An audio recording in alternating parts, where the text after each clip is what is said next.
Sa ngayon po ay nabuo na ang unang bagyo ngayong taon ng 2025 dito po sa may West Pacific. Ngunit nasa labas na po yan ang ating area of responsibility at papalayo na po. Easterlies ngayon ang dominanteng hangin na umiihip sa malaking bahagi ng ating bansa mula silangan ng Southern Luzon, Visayas at Mindanao.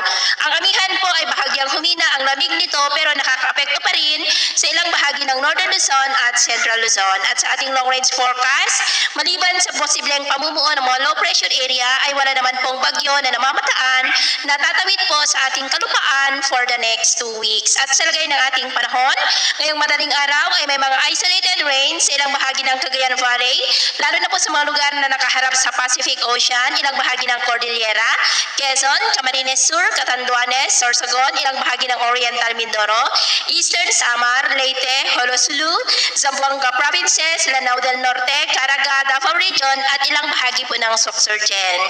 At mamaya ay sisikat po ang araw sa malaking bahagi ng bansa pero may tsansa pa rin ng cloudy skies with isolated rains sa Cagayan Valley, Infanta, Balilo Island, Oriental Mindoro, Northern Palawan, Eastern Samar, Southern Samar, Leyte, Caraga, Misamis Occidental at Davao Region, maging po sa ilang bahagi ng South Cotabato at Sarangani. At mamayang hapon, posible pa rin po ang cloudy skies with isolated rains sa ilang bahagi ng Northern Luzon, Quezon, Bicol, Eastern Visayas at ilang bahagi ng Mindanao.